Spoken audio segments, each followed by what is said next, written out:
जी hello दोस्तों, मैं हूं कमर चीमा। उम्मीद है आप लोग ठीक होंगे। दोस्तों, आज मैं बात करना चाहता हूं कि अगले दिन मैंने कुछ ट्वीट्स की थी, उसके ऊपर मैंने आपको बताया था कि the difference between doctor Jaishankar and NS Doval.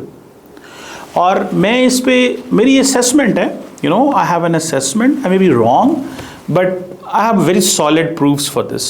Doctor Jaishankar is a very seasoned diplomat, one of my favourite person. I'm a Pakistani, but I respect Dr. Jaishankar. One, he's always balanced. Pakistan पे सख्त लाइन लेते हैं. There is a political need for that. He fights a case for Asia. ये मैं बड़ी अहम बात बताने लगा. He fights a case for Global South. He fights a case for many people in the region, जिनको वो कई दफ़ा वेस्ट को जाके वो बातें बताता है जो पाकिस्तानी नहीं बता सकते, जो बंगाली नहीं बता सकते, जो बाकी नहीं बता सकते. बट ही टेल्स, अगर उनका जो फेवरेट जुमला था, the west needs to come out of this mindset that Europe's problems are Pakistan's problem and Europe's problems are world's problem and world's problems are not Europe's problem. उनका major जुमला आपको याद होगा, याद है ना आपको? अब ज़रा इसको थोड़ा समझिएगा. क्या मैं क्यों समझता हूं कि नरेंद्र मोदी साहब को जो एडवाइस दोवल साहब दे रहे हैं, those have been the strategic blunders for India. मैं आपको बड़ी अहम बात बताने लगा. Those have been the strategic blunders for India. Why? Narendra Modi साहब का माइंड सेट जो है ना, वो दोवल साहब समझते हैं, and so does Jaishankar.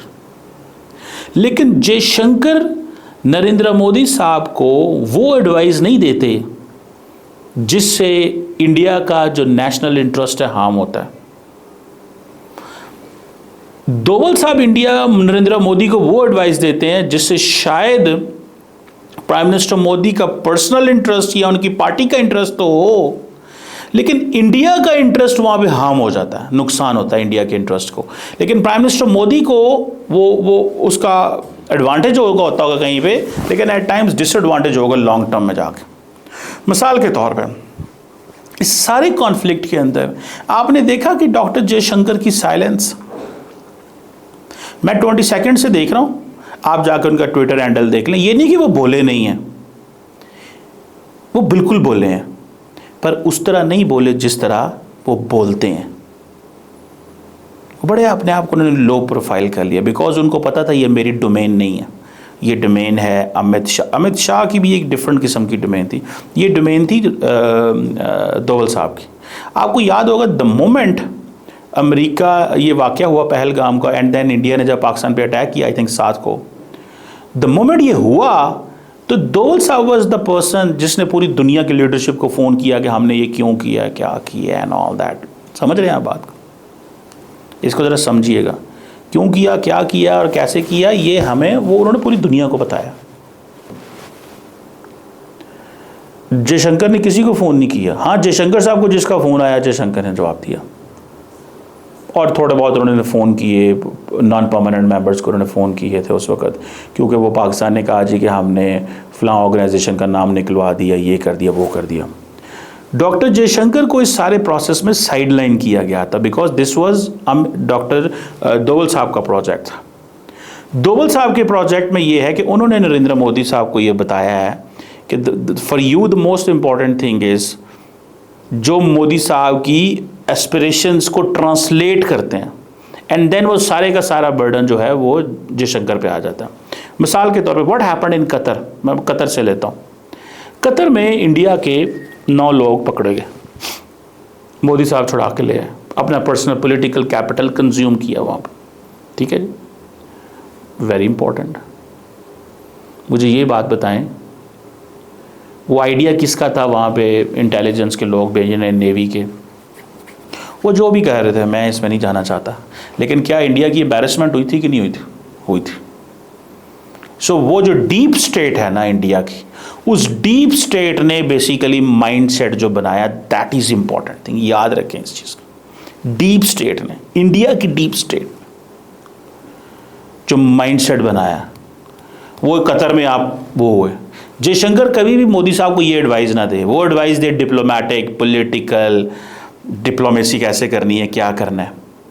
Doval साहब जब भी कोई काम की तरफ लेके जाते हैं तो मुश्किल पैदा हो जाती है उनके लिए। दूसरी तरफ आ जाए, कनाडा में जो हुआ, there is a sizeable section in India those who believe India has a right कि वो दूसरे मुल्कों में जाके कत्ल करके आ सकता है उन लोगों को, those who harm India's interest. ये एक नैरेटिव इंडिया के अंदर शुरू हुआ है।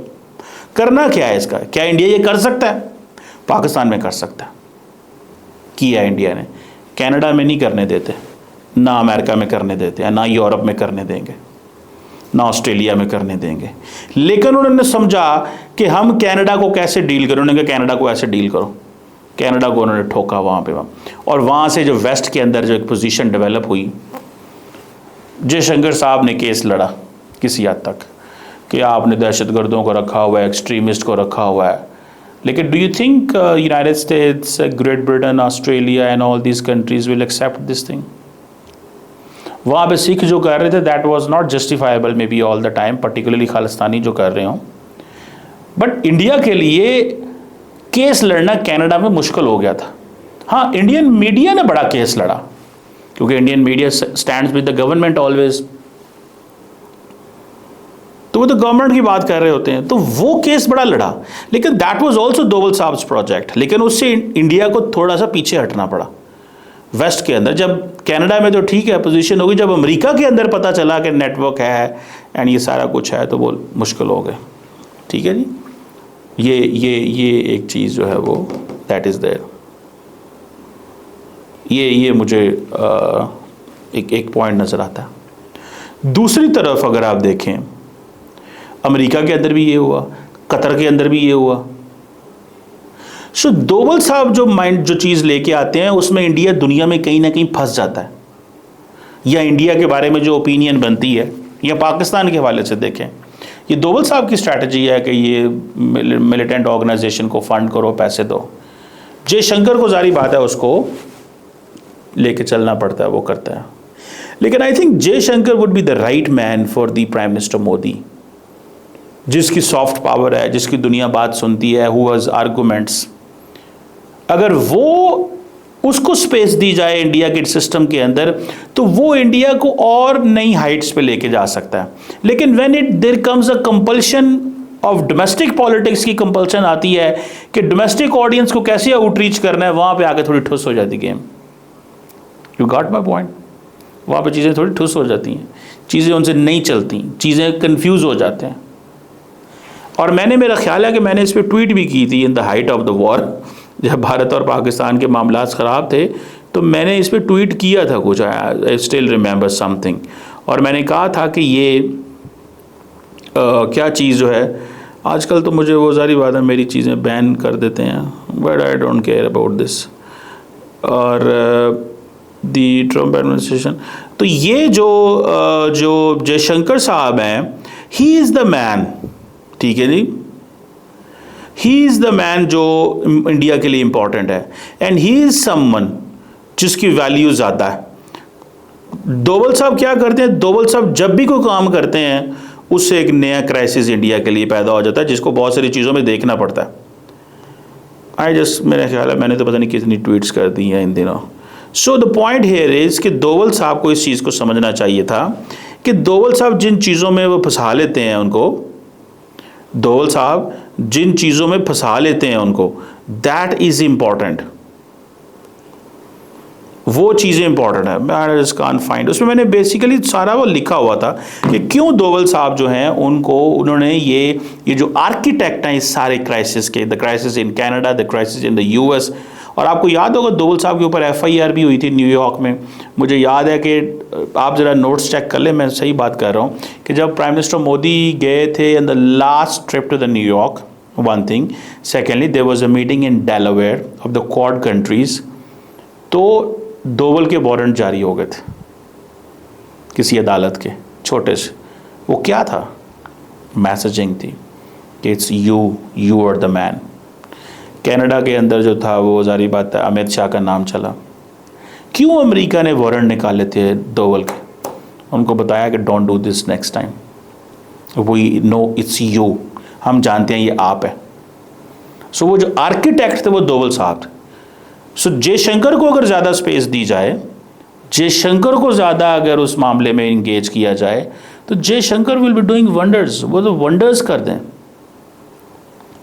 उनकी सॉफ्ट पावर ज़्यादा है, आर्गूमेंट ज़्यादा है। दोवल साहब बात नहीं करते, दोवल साहब सारी डीप स्टेट को जो है ना खिलारा हुआ दुनिया के अंदर उन्होंने। वो समझते हैं कि अब हम इतने बड़े प्लेयर हो गए हैं कि हम दुनिया में कहीं भी किसी मुल्क में भी जाकर ठुस ठस करके आ सकते हैं और हमें को पूछ नहीं सकता, वो will go Scott free. Pakistan के अंदर कर सकते हैं, मैं ये मानता हूँ, क्योंकि पाकिस्तान इंडिया का मैच डिफरेंट है। जब इंडिया बंदे मरवाएगा पाकिस्तान में, there will come a time Pakistan कहेगा मैंने भी बदला लेना है। पाकिस्तान रोकेगा नहीं है, पाकिस्तान उसको उस तरह ग्लोबली डोमेस्टिकली वो नहीं कर सकेगा, या पाकिस्तान को उसमें एविडेंस देनी पड़ेगी, so on and so fourth, इस तरह की चीज़ें करनी पड़ेगी। सो मुझे लगता है कि this is something very very significant, ये बड़ी सिग्निफिकेंट चीज़ है ये जो मैं आपको बता रहा हूँ। सो जयशंकर साहब को साइडलाइन करते हैं, खुद ऊपर आते हैं। जयशंकर साहब क्यों इस वक्त सामने नहीं थे? Maybe he couldn't defend things the way he wanted to say, वो उस तरह डिफेंड ही नहीं कर पा रहे होंगे। कोई आपने उनका इंटरव्यू सुना? अगर आपने बेसिक मेजर्स डॉक्टर जयशंकर का एक इंटरव्यू सुना होगा, we want partners not preachers, सुना था ना आपने? वो इसीलिए था। मैं तो जयशंकर साहब को फॉलो करता हूँ, मैं तो उनका फ़ैन हूँ बेसिकली। तो मुझे पता है the more space he gets into the system. Doval साहब जाते हैं, वो डीप स्टेट के बंदे हैं, बोलते काम है, अंदर ही अंदर काम पा रहे होते हैं। वैसे इंटेलिजेंस के लोगों का यही काम होता है, और क्या होता है, NSA इसका ये वो सारा टाइम ये बताना, ठीक है। सो वो बेसिकली बहुत सारी चीज़ों के आर्किटेक्ट दोवल साहब हैं। दोवल साहब, ये जो क्राइसिस ये जो हमारा बीच में चल रहा है, इसके भी बड़े आर्किटेक्ट वो हैं, और वो पाकिस्तान में रहे हैं। उनका गुस्सा है पाकिस्तान के बारे में, शायद ये क्या है, हमें इससे कोई फ़र्क नहीं पड़ता। उसकी वजह यह है कि ये चलता रहता है, पूरी दुनिया में ऐसा ही होता है। सो लेट्स सी क्या होता है। Thank you very much.